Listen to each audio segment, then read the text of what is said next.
Good morning to all. જય સ્વામિનારાયણ બધાને. આજે આપણે એસવાય બીકોમ સેમેસ્ટર 4ના યુનિટ 2ના સેકન્ડ મોડેલના મૂલ્યાંકન કરશું. આનાથી આગળના લેક્ચરમાં આપણે નુકસનો વૃદ્ધિ અંગેનો મોડેલ સમજાવ્યો હતો, જેમાં સૌ પ્રથમ તો આપણે થોડીક માહિતી મેળવશું. નુકસના વૃદ્ધિ મોડેલની થોડીક રિવિઝન કરશું, જેમાં પ્રોફેસર નુકસના વૃદ્ધિ મોડેલમાં એવી રજૂઆત કરવામાં આવી હતી કે ભારતમાં, એટલે કે આમ તો જોઈએ તો એને પોતાના મોડેલને મુખ્યત્વે અલ્પવિકસિત અને વિકસિત દેશોના સંદર્ભમાં રજૂ કર્યો હતો, જેમાં એને રજૂઆત કરી હતી કે જો દેશનો વિકાસ કરવો હોય, જો દેશને વૃદ્ધિ પ્રાપ્ત કરવી હોય તો સૌ પ્રથમ તો શ્રીમતી જોન રોબિન્સને એવી રજૂઆત કરી હતી કે વિકસિત દેશોમાં જે પ્રચંડ બેકારી છે એ ટૂંકા ગાળાની હોય છે. એટલે કે વિકસિત દેશોમાં દરેક વ્યક્તિ જ્યારે પોતાની લાયકાત કરતાં નીચી કક્ષાનું જ્યારે એ કામ કરતી હોય છે ત્યારે એ પ્રચંડ બેકારીનો ભોગ બનતી હોય છે. પરંતુ જ્યારે એને એક તક મળી જાય છે, પોતાના લાયકાત મુજબનું એને કામ પ્રાપ્ત થઈ જાય છે, ત્યારે એ નીચલી કક્ષાના કામને ત્યજીને ઊંચી કક્ષાના કામને સ્વીકારે છે. અને આવી રીતે વિકસિત દેશોમાં જે પ્રચંડ બેકારી જોવા મળતી હોય છે એ ટૂંકા ગાળાની હોય છે. પરંતુ પ્રોફેસર નુકસ રજૂ કરે છે કે જ્યારે પણ અવિકસિત દેશ અથવા તો વિકાસશીલ દેશમાં જ્યારે પ્રચંડ બેકારી જોવા મળે છે તો એનું મુખ્ય કારણ છે ખેતી ક્ષેત્ર ઉપરનું ભારણ. જો ખેતી ક્ષેત્રમાં જેટલા વ્યક્તિઓની જરૂર છે એટલા જ વ્યક્તિઓને રાખી બાકી જેમની કાર્યક્ષમતા શૂન્ય છે એને ખેતી ક્ષેત્રમાંથી હટાવી દઈને ઔદ્યોગિક ક્ષેત્રમાં સ્થળાંતર કરવામાં આવે તો એના કારણે ખેતી ક્ષેત્ર અને ઔદ્યોગિક ક્ષેત્ર એ બંનેનો વિકાસ થાય છે. આવા પ્રકારના મોડેલ જે પ્રોફેસર નુકસ દ્વારા રજૂ કરવામાં આવ્યો હતો એ મોડેલમાં એ પોતે પણ રજૂ કરે છે કે આવા પ્રકારની વિકાસની નીતિ એ આમ તો જુઓ તો બહુ મુશ્કેલ છે, કારણ કે એક તો ખેતી ક્ષેત્રમાંથી ઔદ્યોગિક ક્ષેત્રમાં વ્યક્તિને સ્થળાંતર કરવું, એમને અનાજની જરૂરિયાતો પૂરી પાડવી, અને બીજું એમને યાંત્રિક અને નાના નાના ઓજારો અને સાધનો પૂરા પાડવા. એમાં સૌ પ્રથમ તો અનાજની જરૂરિયાતને પૂર્ણ કરવા માટે પ્રોફેસર નુકસ કહે છે કે જે અનાજનો પુરવઠો એમને ખેતી ક્ષેત્રમાં કામ કરતા હતા ત્યારે જે પ્રાપ્ત થતો હતો એ જ પુરવઠો હવે ઔદ્યોગિક ક્ષેત્રમાં જ્યારે તમે કામ કરો છો તો એ જ પુરવઠો ત્યાં પણ પ્રાપ્ત થવું જોઈએ. બીજો પ્રશ્ન એને એવો રજૂ કર્યો હતો કે એમને નાના નાના સાધનો અને યંત્રોની જરૂર પડશે, ઓજારોની જરૂર પડશે, તો એમની પણ એક મર્યાદાને દૂર કરવા માટે પ્રોફેસર નુકસ રજૂ કરે છે કે આમ તો આપણું ખેતી ક્ષેત્ર નાના નાના વિભાગોમાં વિભાજિત થયેલું છે, એટલે કે નાના નાના ટુકડાઓમાં વિભાજિત થયેલું છે. સૌ પ્રથમ તો એ ટુકડાઓમાં જે વિભાજિત થયેલું છે એને એકત્રિત કરી લો, અને જે ટુકડા થયેલા જે લોકો છે એમાં વિભાજિત થયેલા જે ક્ષેત્રો છે એમાં જે સાધનો વપરાતા હતા હવે એ એકત્રિત થઈ ગયા પછી અડધા સાધનો ખેતી ક્ષેત્રમાં અને અડધા યંત્રો ઔદ્યોગિક ક્ષેત્રમાં રૂપાંતર કરવામાં આવશે. અને આવી રીતે લાંબા ગાળે ખેતી ક્ષેત્ર અને ઔદ્યોગિક ક્ષેત્રનો વિકાસ થવાના કારણે ખેતી ક્ષેત્રનું ભારણ ઓછું થાય છે અને ઔદ્યોગિક ક્ષેત્રનું પણ વિકાસ શક્ય બને છે. તો આવા પ્રકારનું એક મોડેલ જે નુકસના વૃદ્ધિ મોડેલ તરીકે ઓળખવામાં આવતો હતો એ મોડેલમાં વિવિધ પ્રકારની મર્યાદાઓ પણ સામે આવી છે. તો નુકસના વૃદ્ધિ મોડેલનું મૂલ્યાંકન કરતાં પ્રસ્તાવના તરીકે એટલું આપણે કહી શકીએ છીએ કે સૈદ્ધાંતિક રીતે માની શકાય કે અતિ વસ્તી ધરાવતા ભારત જેવા દેશોમાં અધિશેષ શ્રમના સ્વરૂપમાં બચતો ઉપલબ્ધ છે જેનું મૂડી સર્જન માટે ઉપયોગ થઈ શકે છે. પણ આ બધા જ દેશોમાં 25થી 30 શ્રમિકોને પ્રચંડ બેકારીનું જે અંદાજ રજૂ કરવામાં આવે છે તે શંકાસ્પદ છે. સર્વેક્ષણના અંદાજો મુજબ પ્રચંડ બેકારીનું પ્રમાણ માત્ર 5%થી વધુ નથી, અને ઉપરાંત નુકસના સૂચવેલા વ્યૂહરચનાને વ્યવહારિક દૃષ્ટિએ પણ ઉપયોગી જણાતું નથી, અને એટલા જ માટે એની ઘણી બધી મર્યાદાઓ આપણી સમક્ષ આવી છે.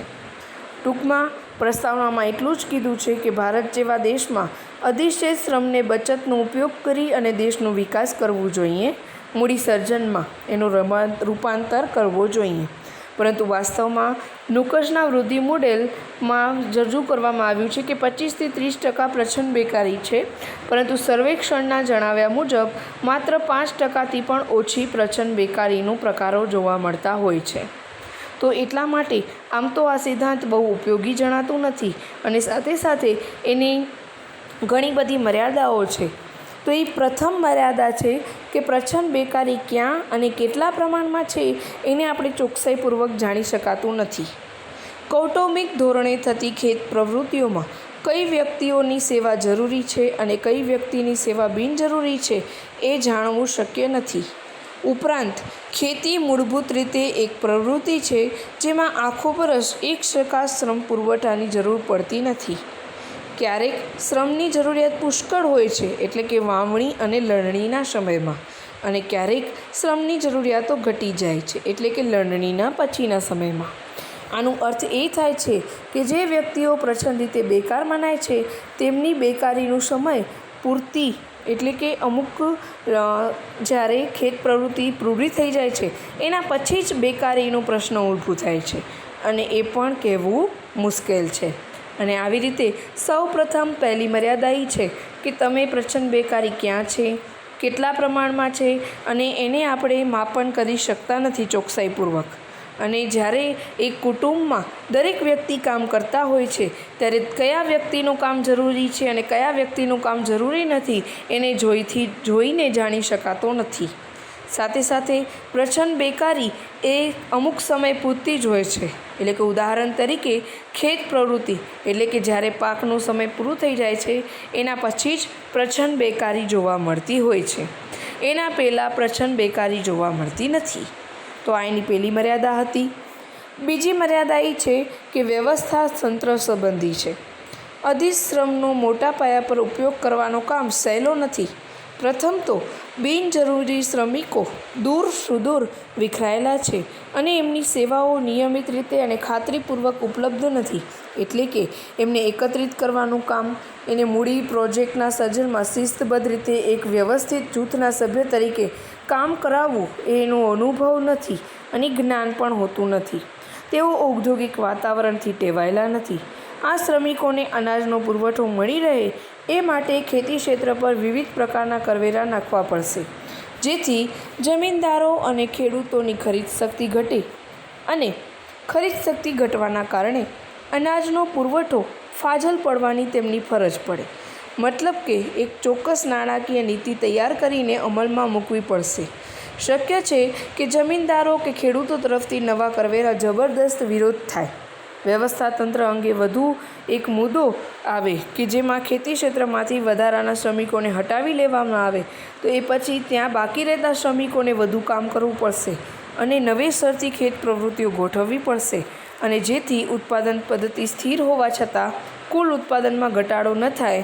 કેટલાક અર્થશાસ્ત્રીઓ તો એમ પણ જણાવે છે અથવા તો આ સિદ્ધાંતનો સ્વીકાર કરવા તૈયાર નથી કે ઉત્પાદન પદ્ધતિ સ્થિર હોય ત્યારે ઓછા શ્રમિકોની મદદથી પહેલાં જેટલું જ ઉત્પાદન મેળવી શકાતું હોય છે.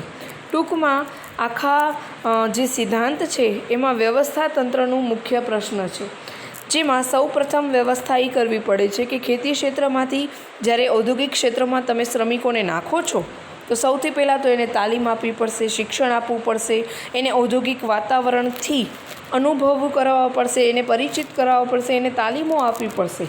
ત્યારે જ આવા પ્રકારનો મોડેલ શક્ય બને છે.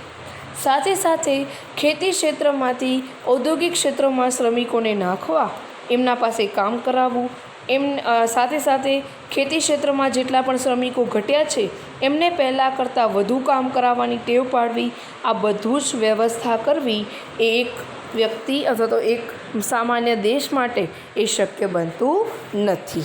એની બીજી મર્યાદા છે. ત્રીજી મર્યાદા છે કે મૂડી સર્જનના એવા પ્રોજેક્ટો પસંદ કરવા પડશે કે જે ખેતી ક્ષેત્રમાંથી આવતા લોકોને અભિરુચિ, ટેવ અને ખાસિયતને અનુરૂપ હોય. તેમની સેવાઓ ઉપયોગ કરવા માટે મોટા પ્રમાણમાં વધારાના ખર્ચા ન કરવા પડે. આ બધા જ પ્રોજેક્ટો શ્રમ પ્રચોર પણ હોવા જોઈએ. આ બધા જ પ્રોજેક્ટોમાં શ્રમિકોના નિવાસ સ્થાનોની બહુ દૂર ન હોવા જોઈએ, અન્યથા વાહન વ્યવહારના ખર્ચા અને રહેઠાણની સુવિધાઓના ખર્ચાના પ્રશ્નો ઊભા થશે. પ્રોજેક્ટ એવા પણ હોવા જોઈએ કે જેમાં શ્રમિકોની સેવાઓ ઉપલબ્ધ હોય તેટલા જ શ્રમની જરૂર પડતી હોય. સ્પષ્ટ છે કે આ બધી આવશ્યકતાઓ પૂરી કરે એવા પ્રોજેક્ટો તૈયાર કરવા અને અમલમાં મૂકવા એ બહુ જ અતિશય અઘરું કામ ગણવામાં આવે છે.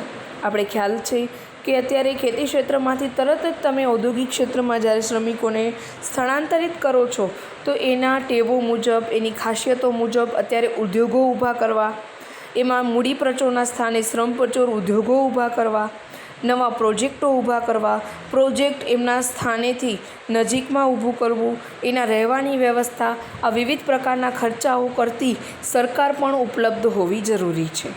ત્યારે જ આવા પ્રકારનો મોડેલ એ શક્ય બને છે, જે વાસ્તવમાં બહુ જ અઘરું અને મુશ્કેલ કામ ગણવામાં આવે છે. એના પછીની મર્યાદા છે કે મૂડી સર્જનના પ્રોજેક્ટમાં કામ કરતા શ્રમિકો વિનામૂલ્યે પોતાની સેવા આપી એ શક્ય નથી. ભારતમાં કોમ્યુનિટી ડેવલપમેન્ટ યોજના હેઠળ ભૂતકાળમાં શ્રમદાન પદ્ધતિ અપનાવવામાં આવી હતી, પણ તે નિષ્ફળ પુરવાર થઈ હતી. એટલે કે એના વિકલ્પ તરીકે વેતન પદ્ધતિ અપનાવવી પડશે. મૂડી સર્જનના પ્રોજેક્ટમાં બધા શ્રમિકોને સેવાના બદલામાં નાણાંના સ્વરૂપમાં વેતન ચૂકવવું પડશે. આ પદ્ધતિમાં શ્રમિકોના હાથમાં રોકડ નાણું આપવું પડશે અને તેથી ફુગાવાની સમસ્યાનો પ્રશ્ન રહે છે. અલબત્ત શ્રમિકને વેતન ચૂકવવા માટે જેટલા નાણાંની જરૂર પડે છે તેટલા પ્રમાણમાં કરવેરાઓ નાખવા પડશે. ફુગાવાનો ભય રહેશે નહીં.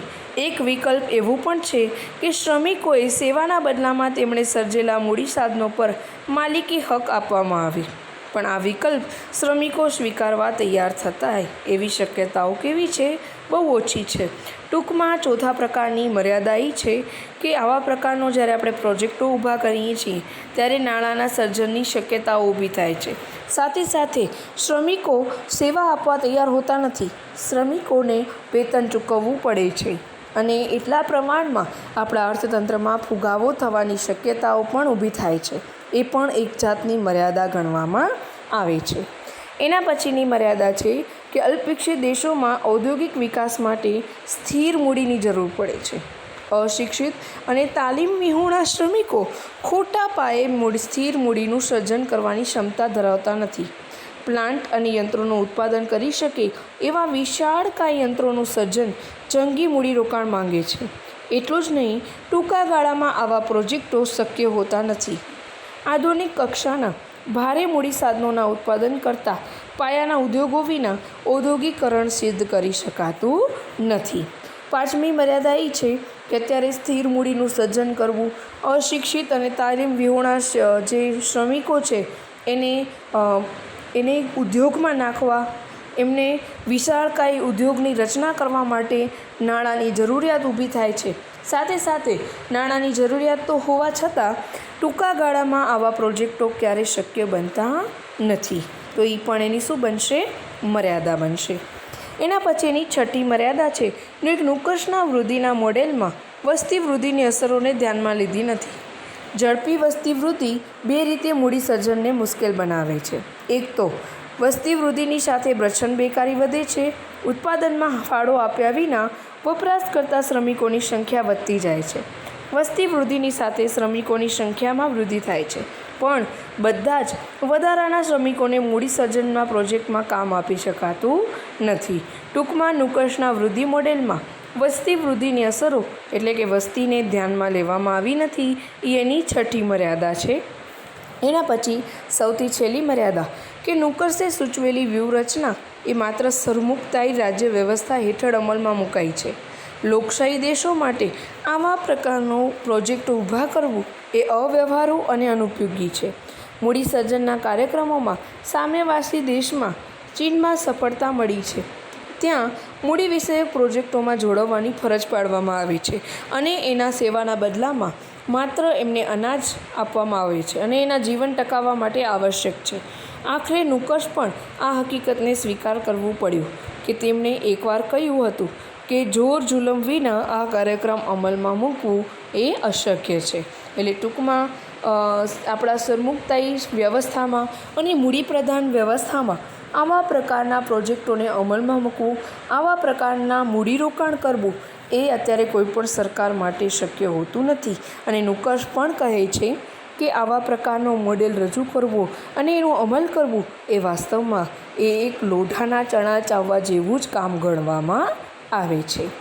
આના પછીના લેક્ચરમાં આપણે અસમતોલ વિકાસનો સિદ્ધાંત અને અસમતોલ વિકાસના સિદ્ધાંતમાં વિવિધ પ્રકારના આર્થિક વૃદ્ધિની કેટલી મર્યાદાઓ છે એ વિશેની સમજૂતી એ આપણે આના પછીના વિડીયોમાં મેળવીશું. જય સ્વામિનારાયણ.